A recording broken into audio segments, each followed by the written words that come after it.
read 14 books in February. Let's go through them all.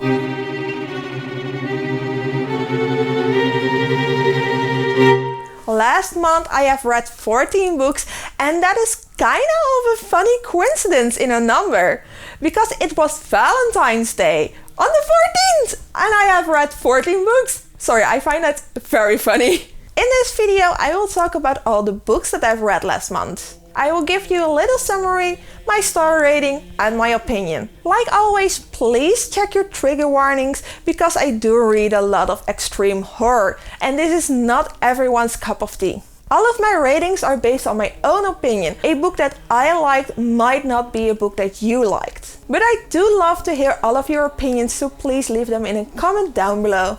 The first book is from an autobiography of mine. I have read His Pain by James Redwright. His Pain is about a boy that has been born with a central nervous disorder. Every smell, sound, texture, taste hurts. Everything that he has known in life is pain. His mother and father are at their wits' end. They have tried everything to help him. While watching a TV show, his mother discovers about a yogi at the Temple of Physical Alignment. She decides to send this man an email and ask him for his help. When he arrives, they are a little bit skeptical, but in the long run, it does seem to help their son. That was a little summary about this book, and I was really curious. Mostly because I do really love James, his writing. He is an autobiography of mine, and I will basically read all of his books. I rated this book 4 out of 5 stars. When I started reading, I was not entirely sure what to expect, but this book definitely did not disappoint. And I think that this plot was really interesting. It has a little bit of a slow start and things start to happen about 2/3 into the book. Around the same time also all the gore starts to happen, which means that most of this book actually does not have a whole lot of gore. Despite the fact that things started to happen later in the book, it still felt pretty well balanced. I didn't get bored while reading, I was constantly invested, and it just was going really smoothly. The whole chronic pain idea really sold this book for me, mostly because I also have a chronic pain disorder. And with only over 100 pages, this book is a really quick read. If you are a splatterpunk lover like me, I do really recommend it. The next book is Exercise Bike by Carlton Merrick. This was my very first book of his that I have read, and I have to say I really love his writing style. This story takes place in a dystopian world where all of the calories are counted. You have like this credit card kind of thing which actually tracks all of your calories that you've eaten. You only have a set amount of calories every day. We follow Tori Manetti, who has a pretty high metabolism. She needs more calories than that she's getting. She's constantly hungry. Tori decides to get an exercise bike, but she does not have enough money to buy one because in this world they are pretty expensive. Eventually she managed to strike a deal with a company and gets a fully unique exercise bike. This exercise bike is actually a human made into the machine. So imagine this. The exercise bike itself has a mouth, has eyes, his hands are the handles. It's very weird, but I loved it. Tori is not too sold on the idea after she has already signed the contract. And when the exercise bike is inside of her home, she is forced to ride it. I rated this book 4.5 stars out of 5. It really took me by surprise, and I cannot wait to read more of this writer. This book was a wild ride. It was really fast paced. Things kept happening and happening and happening and happening and happening, and you just weren't bored for a single second. When I actually read the blurb, I did not expect the actual story that was in the book. But in all of the good ways. This book has left such an impression on me that I would definitely reread it. It is weird, it is unhinged, it is creepy, it is completely over the top, and that are all things that I absolutely love in my books. Exercise bike is definitely a very specific taste and it will not be for everyone. I would personally put this book under the genre bizarro fiction or weird lit because it was just so weird. The next book is Baby Fight by Robert Essig. And yes, this book is exactly what it sounds like. 2 babies enter the ring and only 1 baby comes out. It is basically a dog fight, but with babies. We follow a mother whose baby has been taken for these fights. And she has been kidnapped as well to serve as a milking machine for the babies. We get a little look inside of these ring fights and how things actually work.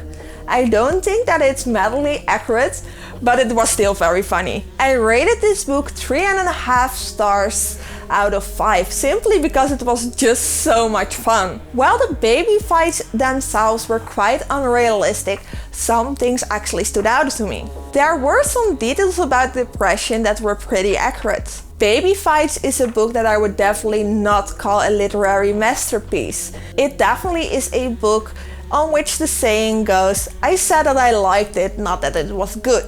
The ending felt a little bit rushed and that's why I dropped the star rating quite a lot. It just felt like things were missing. While in the entire book things happen really fast, it actually takes up a few notches at the end. I think this book could have done with a few more chapters. Maybe to explain a little bit more, maybe for foreshadowing, but definitely give us a little bit more. But despite that, my deprived splatterpunk loving mind was very entertained. The next one is a short story which was only 14 pages long. This was a retelling of Rapunzel by Anna St. John. It takes place a few generations after Rapunzel's original imprisonment. A prince travels to her tower to rescue her, but he soon learns that this is a princess he doesn't want to rescue and to not believe everything that he hears. I think this is the lowest rating that I gave this month because I gave this book 1.5 stars out of 5. The only reason why I picked up this story was because it was free on Kindle. While it did got me interested, it just wasn't very entertaining. I know that it is a short story, but even short stories can be way too short. And with 14 pages, Rapunzel the retelling did not give us a whole lot. However, I would love to read a full book with this plot. Just the idea that Rapunzel is actually the monster that killed all the princes is very interesting to me. So please, if you know a book that is very much like this but is a little bit longer, please let me know in the comments below because I would love to read it. The next book is one that I got recommended by Book Talk. This is 100% Match by Patrick Harrison. We follow the 30-year-old Bart. He is overweight, he is a fry cook and he occasionally does very bad things. Bart is looking for his perfect match and he has done his research. This book was actually quite a surprise for me and I rated it 4 out of 5 stars. I was expecting to rate it lower because it was so short and I wasn't sure what to expect. But I actually enjoyed this book surprisingly much. With only 96 pages, it was a very quick read.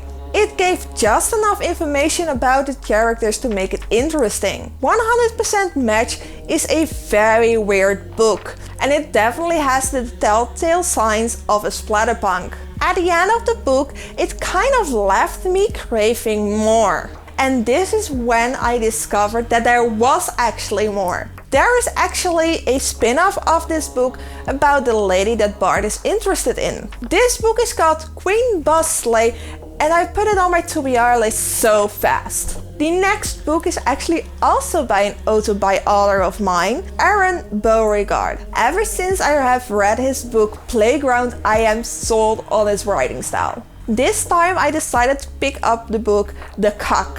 Yes, you have heard that right.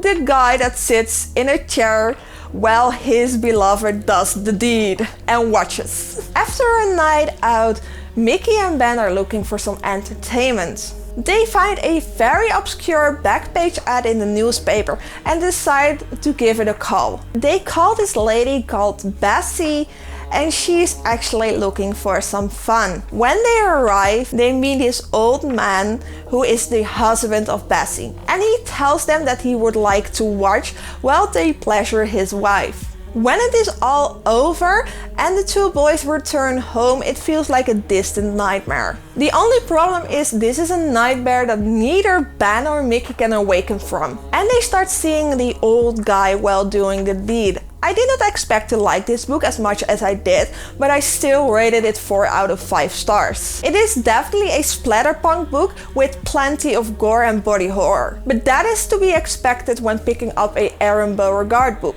That being said, I have to admit that it was nowhere near as gory as any of the other books of him that I've read. It was actually pretty tame. I feel like there is so much left to explore, and I would love a second installment of this book. That and the idea of a Cuck demon just completely intrigues me. I really want to read more about that. The next book is called Giggles by Holly Knightley. Cass Graves thinks he's going to be the father of the year when he finds an old clown puppet at a second-hand store. He decides to buy the puppet to gift it to his son for his birthday. His son, however, doesn't like the doll and casts it aside. Giggles doesn't like this and decides to take playtime in his own hands. But Giggles plays rough, way too rough, and things very quickly spiral out of control. Giggles was not my first Holly Knightley book. This honor goes to The Groundskeeper's Daughter, which was a Christmas story. The horror that Holly writes is a little bit more on the tame side. And I have to admit that I like this book better than The Groundskeeper's Daughter. There is just something deeply unsettling about clowns. Holly has a very casual and very easy to read writing style. The book is pretty fast paced and is around 103 pages long, which means it's a pretty quick read.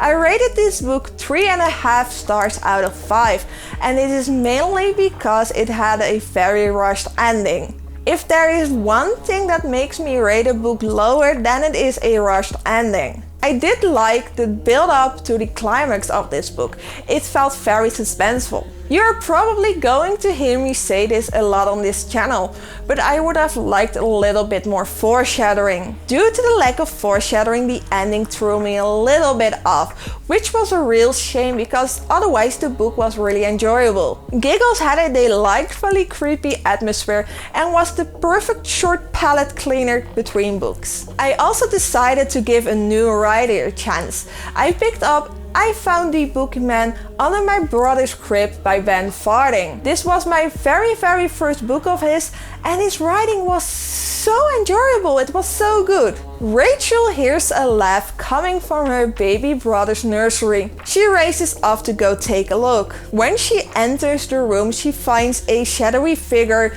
slipping underneath the crib. Her mom and dad do not believe her when she tells them about this, but Rachel knows what she saw. The Boogeyman wants her baby brother, and Rachel is not going to let this happen. I rated this book 3.5 stars out of 5. And I have to be honest about this one because I went back and forth between 3 stars and 4 stars for quite a while. Eventually I decided to settle on 3.5 stars, right up in the middle. The build-up in this book was very well done, and it might be even nicer than the ending was. The main character was really likable and the flow of the story was pretty good. With its 112 pages, it was a really quick read and easily doable in one day. At times this book felt more on the young adult side than I liked my horrors, but in the end it didn't bother me too much. If you are looking for a very quick read, I definitely recommend this one.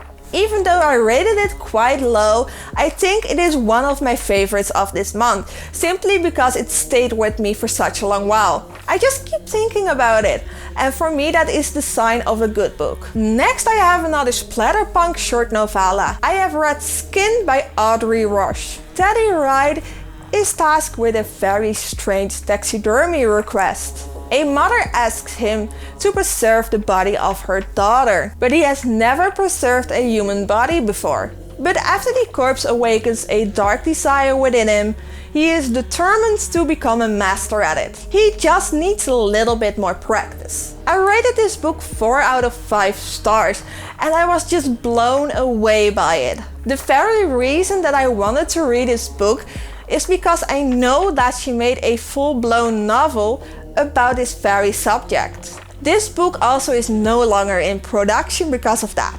While this book was very foul and completely unhinged, it was such a fun read. I was very happy to hear that Audrey Rush was writing a full book on this, because I felt like something was missing, and that was also why I only rated it 4 stars. I cannot wait to read the full book. I am glad that I chose to first read the novella.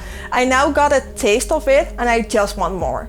I am not a big sci-fi horror fan, but last month I decided to give it a chance. On BookTok I discovered a book called The Crypt of the Moon Spider by Nathan Bellingrod. It is 1923 and Veronica goes to the moon to get a treatment for her melancholy. It is said that this very invasive treatment has a very high success rate. And it's actually so simple. All it takes is a little bit of spider silk. This silk comes from a spider that originally inhabited the moon. And even though the spider is long dead, trouble lurks in the shadows. Someone or something is up to no good, and Veronica might be the cause. I rated this book 4.75 stars out of 5.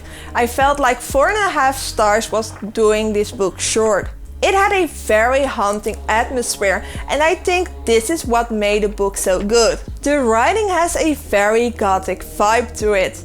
It very much feels more like a gothic horror than it feels like a sci-fi. The characters are very interesting, especially the main character. This book is quite the experience. It is quite a disturbing read, not because of the amount of gore, but because the story itself is just so haunting. I only have one vice with this book. It is way too short. It has less than 100 pages and this is simply not enough to tell the full story. It feels like it has so much more to tell. This is another one of those novellas that I would love a full book about, simply because the plot is just so interesting. And this is also the only reason why I'm not giving this book 5 stars. It is just way too short. Even though it's so very short, I still recommend picking up this book. The story is just so hauntingly beautiful and it is just such a good read. There also is a second book in this series that I plan to pick up as soon as possible. For Valentine's Day, I read Bittersweet Chocolate by C.M. Giggles. I have been saving this specific book especially for Valentine's. Okay, I read it a day before Valentine, but it still counts. Emily is a stay-at-home mom who is medicated for postpartum depression and she is unraveling. They will probably say that she has lost it, that the pressure of motherhood was too much for her. But Emily has found exactly what she has been looking for. Her sweet insanity. I rated this book 4.75 stars out of 5. Again, because I felt like 4.5 stars was not enough. This definitely is a good for her revenge story. Throughout the story I found myself rooting for Emily, simply because her husband was such a jerk. It is a very fast-paced and easy to read story about revenge. And for me this was the perfect Valentine's read because it actually takes place on Valentine's Day. It had a really good build up to the climax, and the story was really interesting while you read. Personally, I would have liked 1 or 2 extra chapters of gore, because just like with his pain, the gore starts a little later in the book. I think around the same time, like 2/3 in. But that is just my deprived little mind who has a big love for all things gore. If you are a splatterpunk lover like me, this is a very enjoyable read and I do recommend you pick it up. The next book went directly into my favorites after I finished reading it. I am talking about The Night Stalkers by Christopher Triana. This book is a splatterpunk, but it has a very dark comedy vibe to it. The employees of Fresh Ray aren't too happy about having to do a night shift. But they are about to be even unhappier. The employees of their rival store, Devil's Food, are about to launch an attack on them. It turns out that Devil's Food is actually a cover-up for a satanic cult. And this cult requires sacrifice. So they decide to attack the employees at Freshway to sacrifice them. And they do this in terribly gruesome ways. When they storm into Freshway, they start picking off the employees one by one. And this leads to a huge battle royale between cashiers, stockers, store clerks, managers, butchers, demo ladies. All the employees are just fighting one against another. I rated this book 5 out of 5 stars. I was just so enthusiastic about it. After I finished it, I also couldn't stop thinking about it. It just stayed with me for such a long while. The Night Stalkers is definitely a splatterpunk that you need to take with a grain of salt, or I think that you might need a whole bucket of it. The author already says in the introduction that this is a dark comedy, and I don't think that I would have enjoyed this book as much without that warning. At times this book felt a little bit racist, ableist, and sexist. At first I was not sure what to think of this, but thanks to that warning I came to the conclusion that this was a social commentary. If these things trigger you, I would skip this book. This book is very bloody and gory, and that is exactly how I like my splatterpunk books. And this book actually reminded me of a movie that I saw, The Balco Experiment. Overall, this book is a solid 5 out of 5 stars for me. I just loved it so much. The next book I read for Black History Month, and it went directly into my favorites as well. This book was Model Home by River Solomon, and this was such a unique take on the haunted house trope. The Maxwell siblings keep their distance from their childhood home. They believe it is haunted. When they moved there, they were the only black family in the neighborhood. The neighbors acted nice enough on the surface. As they lived in the house, scary and weird things started to happen. But steered by their very headstrong mother, the family stayed put. No matter what, they wouldn't move to another house. As adults, the siblings finally got away from the horrors of their childhood home. But as news of their parents' death arrive, Esri is forced to return. They don't believe that it was a natural death for their parents, but was it supernatural? I rated this book a 5 out of 5 stars. It just had such an insane plot twist. What seemed to start out as a typical haunted house story turned into something out of nightmares. The nightmares that humans can become. At times I wasn't entirely sure what was going on. It was a little bit fake and some things happened really fast. But I definitely think that was the charm of this book. You actually discover things while the main character discovers it. Model Home has quite a bit about mental health, but this is done very tastefully, just like the racism social commentary that is loaded in this book. It might not be for everyone with its poetic writing style and heavy topics, but it definitely is a book that will stay with me for a very long time. It just was that powerful. This book made me feel all the emotions, and I actually cried. If you're looking for a unique haunted house story, then I recommend picking up Model Home. And then we already arrived at the last book that I've read this month. And that is 8 Sins by Alara Kingsley. This is a short psychological horror of 87 pages. We follow a man that works through his trauma. And he works through this with the 7 sins: pride, greed, gluttony, envy, wrath, lust, and sloth. Through these 7 sins, we actually get a little look inside of his life. Every chapter is about another sin, and it tells the story about his life and his trauma. I rated this book 3 out of 5 stars. It was a very fast read and only took me 2 hours from beginning to end.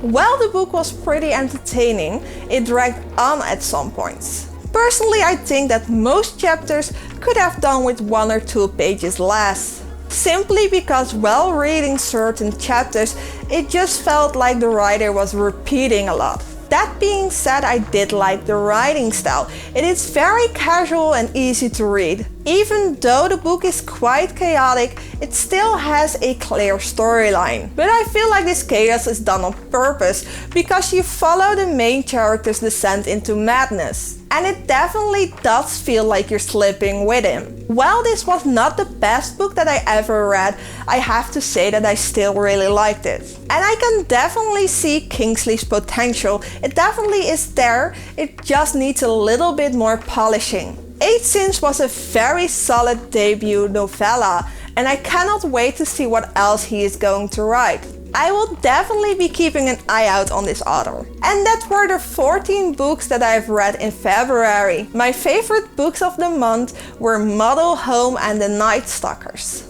If you want to keep up to date with my reading journey, you can follow me on Goodreads and Storygraph. I also have an Instagram where I occasionally post about books. If you have a book recommendation, please leave them in the comment down below. I am always looking for new books to read. I hope that you like this video.